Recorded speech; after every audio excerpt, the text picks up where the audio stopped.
It seems like at least one good thing is being carried over from the Desiree Reed-Francois era, so let's talk about it and more right now on Locked On Mizzou.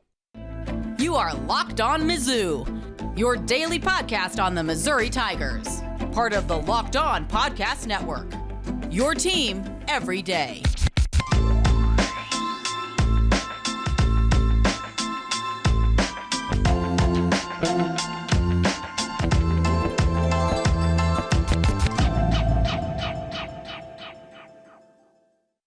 Hail, you true sons and daughters. I'm John Miller, your Mizzou mafioso and the central scrutinizer of Missouri Tigers football and basketball. On today's program, I want to talk about Eli Drinkwitz quarterback management here over the last couple years. Obviously, some guys have come and gone at that position. Jabari Johnson obviously gone already after just 1 year. Is this a sign of a problem for Drinkwitz and the program? I want to talk about that a little bit. Also, want some help from all of you, the listeners, talking about the best one-year players at Missouri in hoops and in football as well. Before we start the program, I do want to remind you that today's episode is brought to you by Gametime. Download the Gametime app, create an account, and use code LOCKEDONCOLLEGE for $20 off your first purchase. Well, as you know, if you're an everyday listener of this program, I was definitely one of the people who was disappointed that Desiree Reed-Francois moved on to Arizona all the way back in February now, April 10th. Still no movement as far as a new athletic director, as far as I can tell. But there is one good thing that seems to have carried over from the DRF administration. The home opener has now been moved to Thursday night officially for 2024. This is now the third straight year of that. Quote from Eli Drinkwitz: holding our season opener on the Thursday night of Labor Day weekend has been huge from an attendance standpoint the last two seasons, and it has helped us create a big-time atmosphere from our fans and student section. This doesn't happen for us without Murray State and the SEC, so we appreciate both accommodating the change. I'm excited to keep this new tradition going with Mizzou football on Thursday night leading into Labor Day weekend the Missouri way. And just that end of the quote there is very interesting. I'm excited to keep this new tradition going. And I have to totally agree with Drinkwitz. I couldn't be happier to see this new tradition going. It just works on every level, especially a late August, early September game like it always is to open up the season. You're talking about some potentially incredibly hot weather. So let's play it under the lights. Number one, great idea. Number two, a Thursday night, some national TV exposure here on the SEC network. Hey, you might even get on big ESPN one day if you actually have a more marquee opponent, something Missouri could think about certainly in the coming years if they'd like just a little bit more exposure. Again, especially that first game of the season, whether it's week 0 or the Thursday night, what's called week 0, right? Before there's a few handful of opening games before the real week 1. That's what Bill C. over at ESPN is called week 0. He's a Mizzou guy. But anyway, just people are dying for football at that point in the calendar. So even playing Murray State on the SEC network, you know that's going to be a game that's on just about every bar in America at that point. So this is great for exposure. I think it's good for the players too. You essentially give them another couple days off between week 1 and week 2. So I think strategically it's a good idea. I think it's just a win on every level. And of course for the fans, not only do you get the game under the lights for sure, not having to deal with, 90 plus temperatures at times and scorching hot sunlight on a Labor Day weekend, Saturday, but also obviously a lot of Missouri fans, students, hey, they're heading out on that Labor Day weekend. Either students heading back home for the weekend, going down to the lake. A lot of Missouri fans, of course, have lake houses down at the Lake of the Ozarks, Table Rock, Casey, St. Louis, whatever the heck it might be. The point is obviously on that long Labor Day weekend, people have lots of plans. So to me, on about 4 or 5 different levels, This is just a huge victory for Missouri. If this was DRF's idea, as it seemed to be, certainly her administration's idea when this started a couple seasons ago, I'm glad that this idea has carried over. I think it's just a win for Missouri on every level. Now, when it comes to the transfer portal, of course, basketball is very much alive and well in terms of the portal. Now, Missouri, not a lot of action happening right now. Duke's Mark Mitchell is certainly one name to watch. He has definitely entered the portal, and a guy who's somebody to watch according to Power Mizzou, a former top 25 guy that Missouri had some contact with out of high school. Listed at 6'9", 230 pounds at Ken Pom. Wasn't a great shooter last year, though at his size he doesn't necessarily need to be a three-point shooter, but everything else, at least statistically for his game, seems pretty well-rounded. A good shot blocker, good rebounder, seems like a good defender on paper, and a good scorer around the rim as well. If Gates and his team could maybe get that outside touch going a little bit, well, Mark Mitchell could really have something there. But obviously he was a pretty important part of Duke's rotation last year. I'd say one of their 5 most important players. So an interesting guy to keep an eye on is Mark Mitchell. And when it comes to the football portal, it will officially be open here in a few days next week.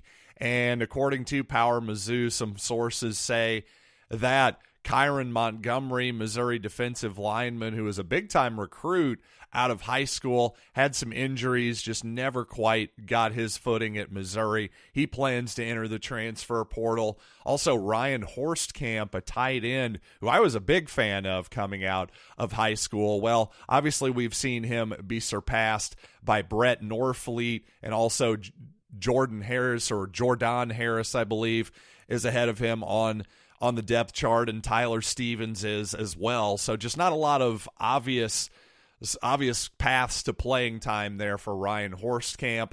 Also, Michael Cox, not Brian Cox, Michael Cox plans to enter the transfer portal as well. Former walk-on running back for Missouri. Definitely had some moments in short yardage a couple years ago. I believe scored a touchdown against Boston College in 2022, but mostly was kind of a spring football fan favorite at one point, but never found his way onto the field. And obviously with a couple of portal running backs coming in Nate Noel and Marcus Carroll, I think Michael Cox obviously saw the writing on the wall there.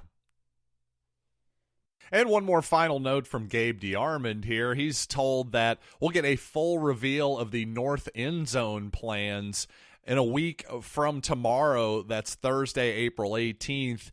Where the curators have a meeting scheduled in Rolla. Gabe says he'll be there, and, well, that's going to be interesting to see because obviously Desiree Reed-Francois had her vision of the North End Zone facility. We'll see what ultimately ends up happening here. What are the plans? To me, if I were in charge, I'd be thinking, let's make the North End Zone somewhat like what we did in the South End Zone facility. A new video board, better sound system, and suites. That's basically all you need. I think these sort of fantasy notions of a restaurant or a hotel or shops or any of that kind of stuff, to me, that seemed a little bit far-flung to me. So we'll see what type of project we actually get here. Maybe a little bit more of a realistic plan, a lower cost plan versus maybe what Desiree Reed-Francois was thinking. I don't know. We shall see here a week from tomorrow. And coming up on the program, you all know I'm excited about Matt Zollers, of course. On3 is excited enough about Zollers to make him the number 3 quarterback prospect in the country, but at least one of my YouTube commenters is skeptical. Todd says, quote, "I can't get excited about this knowing we'll recruit over him in the portal and he'll transfer to Penn State before he's a starter here. This staff has a pattern." Well, certainly Missouri has lost a couple of 4-star quarterbacks to the portal over the last few years, but is this a fair criticism? Let's address it here coming up in just a little bit. But first, I want to tell you about Gametime because, quite honestly, Gametime is easily the best way to get last-minute ticket experiences. And again, quite honestly, I've had frustrating ticket buying experiences in the past. Well, Gametime to me is the perfect solution for all of this because you pull up their app, search for the event. It's the easiest thing you could possibly see. And they've got, of course, a map view of Kauffman Stadium, for instance, tonight. The Royals taking on the Houston Astros. Personally, I like the list view. You can do it, sort it any way you want, get the all-in pricing, no surprise fees at the end. And with their lowest price guarantee at Gametime, they will credit you with 100%. 110% of the difference in cost. Though, quite honestly, I've tried to take them up on that. It's going to be really hard to do. I find it impossible. They always have the lowest prices at Gametime. So download the Gametime app, create an account, and use code LOCKEDONCollege for $20 off your first purchase. Terms apply. Again, create an account and redeem code LOCKEDONCOLLEGE for $20 off. Download the Gametime app. Last minute tickets, lowest price, guaranteed. Tired of hearing Paul Pierce's idiotic opinions on Fox Sports all day? Well, I have a perfect solution. Make the switch to Locked On Sports Today, a free 24/7 sports streaming channel programmed for you every day to bring you the biggest stories without all the Paul Pierce. Locked On Sports Today brings you can't-miss analysis, opinions, and news, streaming 24/7 on YouTube or the free Amazon Fire TV channels app, part of the Locked On Podcast Network, your team every day. And let's talk again about Missouri and their quarterback management under Eli Drinkwitz. Again, Todd here says, I can't get excited about Matt Zollers knowing we'll recruit over him in the portal and eventually transfer to Penn State before he's a starter here. This staff has a problem. Well, Todd actually continues here. The QB room is super light on depth because we've continually recruited portal QBs with playing experience over our groomed talent. And then only the starter gets to play unless there is a major injury. Look at the exodus this last portal period. Zollers will need to beat QBs with actual logged game time under their belt, which is really rare.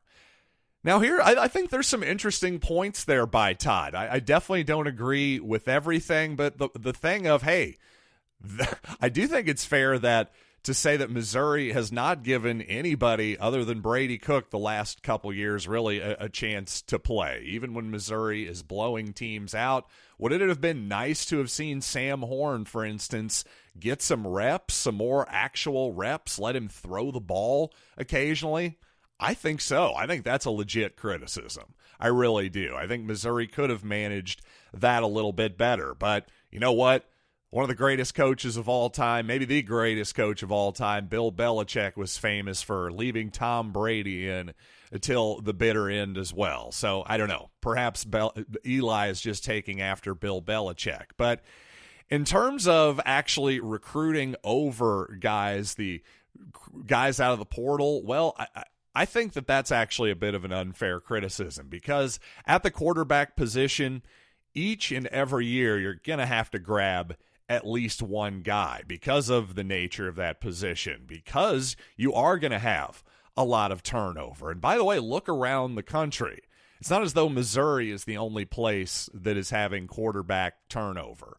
Look at guys who have been really good starters recently in college football. Joe Burrow was a transfer from Ohio State when he went to LSU. Kyler Murray was a transfer. Baker Mayfield was a transfer. Our Heisman Trophy winner this past season, Jaden Daniels, was a transfer. Michael Penix Jr. was a transfer. Bo Nix. You get the point here. I think I've listed enough people. So my point is, if you're Missouri And the guys you've recruited, like Tyler Macon, for instance, perhaps Jabari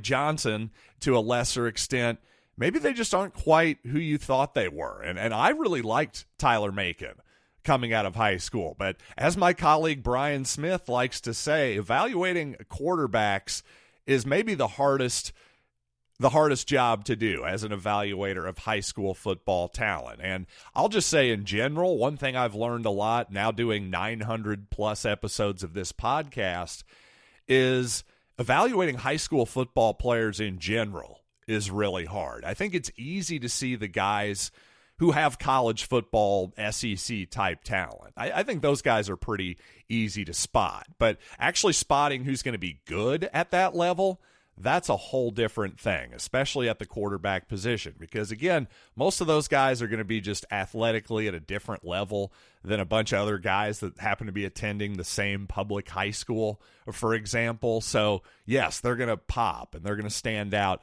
on film. Guys like Tyler Macon, guys like the aforementioned Ryan Hoerstkamp at tight end are just going to look athletically special against a high school talent. So to me, here's the thing. Yes, you're Matt Zollers. You're the big man. You're feeling like the big man on campus right now. And I'm sure everybody at Missouri, from Kirby Moore to Eli Drinkwitz and everybody else, is kissing your butt and saying how great you are. Well, the reality of the situation is when he steps onto campus next year, Missouri will be recruiting another high school quarterback for 2026. And if Drew Pine, who just transferred in from Arizona State, previously at Notre Dame, well, if he's not as good as Missouri thinks, they might be looking for another guy in the portal, because simply putting all your eggs into one basket on a true freshman and expecting that he's going to be the starter in 2025 or even 2026, to me, is irresponsible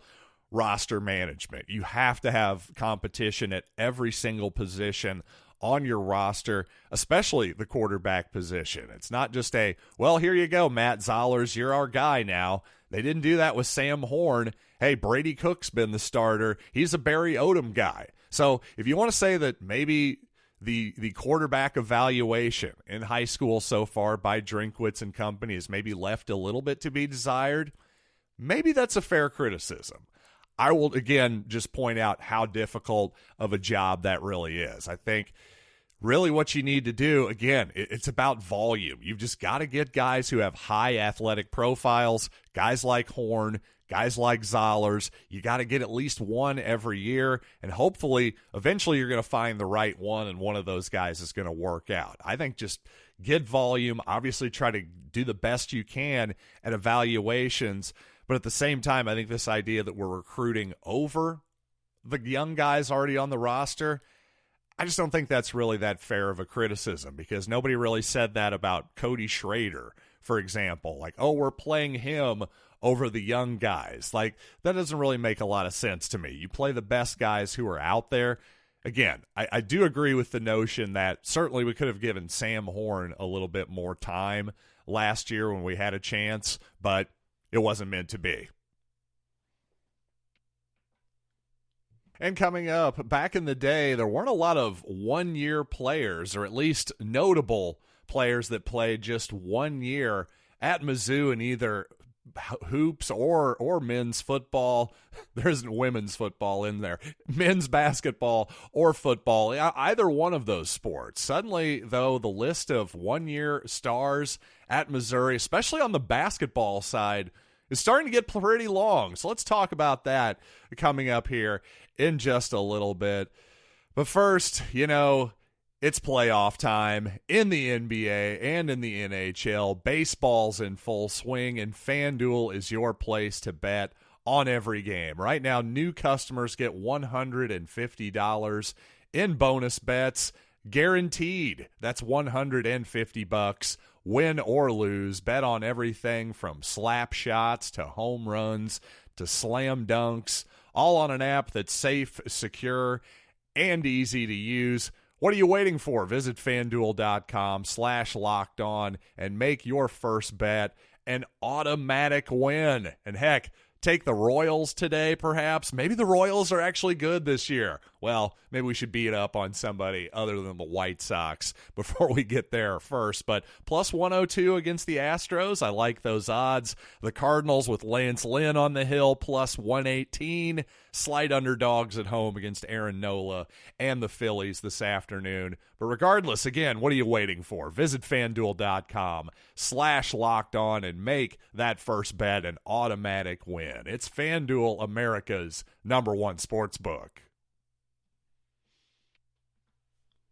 So I would say the 1989-1990 Missouri Tigers, who unfortunately got upset by Northern Iowa in the tournament that season. A very, very talented team, though, with Doug Smith and Anthony Peeler, among others. Obviously, I loved those two guys as a young fella, but I also loved a plucky young point guard from the state of Kentucky by the name of Travis Ford. Of course, Travis was a true freshman at Missouri and then transferred to Kentucky. So, you know what?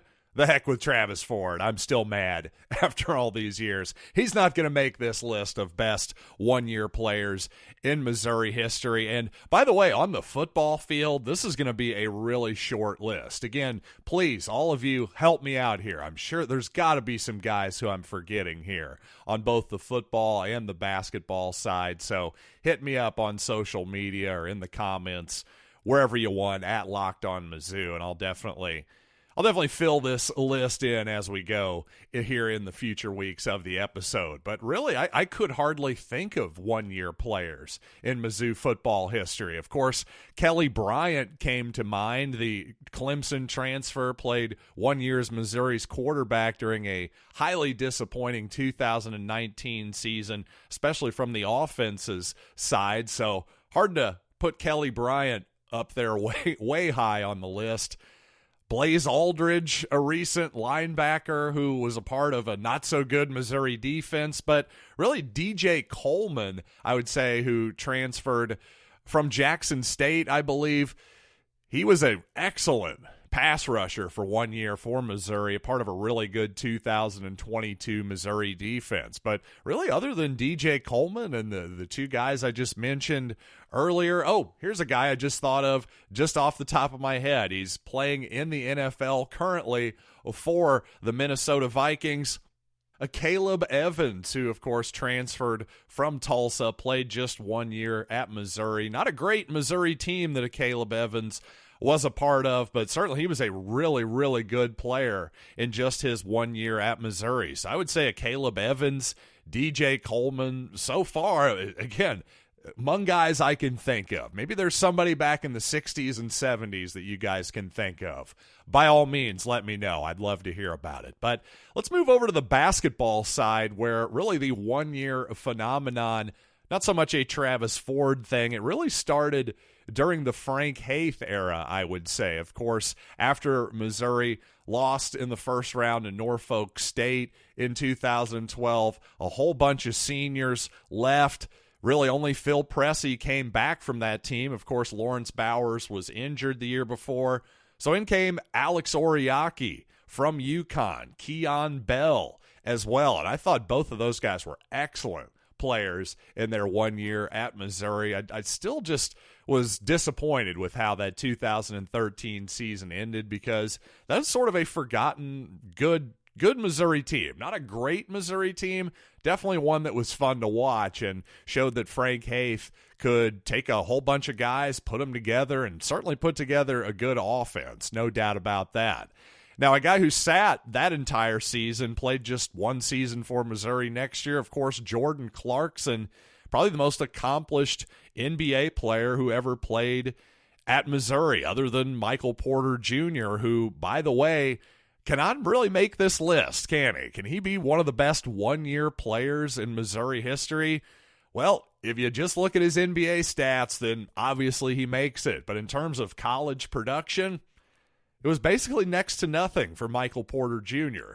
However, his brother Jonte can certainly make the list, and I say that unfortunately because Jonte, injured his knee and didn't play at all his sophomore season at Missouri. So Jonte Porter certainly makes this list along with his teammate that year, Cassius Robertson. just an excellent player. Cassius from Canisius, as I like to call him, just an excellent ball handler and shooter, part of a really underrated Missouri team that fought through, obviously, not only the missing production of Michael Porter Jr., but the seemingly constant distraction about the questions of whether he's going to be ready for this game or that game, or when's he going to be ready? Is he shooting? Is he practicing? Is he going to have another back procedure? All this stuff. Well, despite all that, Missouri fought through, made the NCAA tournament, had a pretty doggone good season. And then, of course, this previous season, no, not the 0-19 season. Let's just shove that one back into the old memory hole. But the previous season, Dennis Gates' first year, 3 really memorable guys, in my opinion. Of course, Demoy Hodge, DeAndre Golston, and Trey Gomillion. Gomillion, just one of the great, to me, glue guys of recent Missouri history. DeAndre Golston, 2 of the most memorable shots in Missouri history, all in one season and just 1 year with the Tigers. And, of course, Demoy Hodge has had a cup of coffee with the Los Angeles Lakers, still playing some pro ball in the G League right now. One of the great three-point shooters and steals men that Missouri's had for a very long time. And you know what? Finally, one more guy who was part of a very, very unmemorable Kim Anderson Missouri team, but Keith Schamberger, in my opinion, a really, really good player, a solid point guard, just a guy who, again, deserved to be a part of a better team. I think if he was on a good team, he would have been much more more remembered as, I think, the excellent player that he was. So I just thought I'd throw Keith Schamberger in there as well. Again, what do you guys think? Who did I miss? Who am I underrating? Who am I overrating? You tell me at Locked On Mizzou on X, Facebook, Instagram, the Tiki-Taki, the YouTube comments, whatever you guys want to do. I'd love to hear from you. LockedOnMizzou@gmail.com as well. So until next time, I am John Miller, and this has been Locked On Mizzou.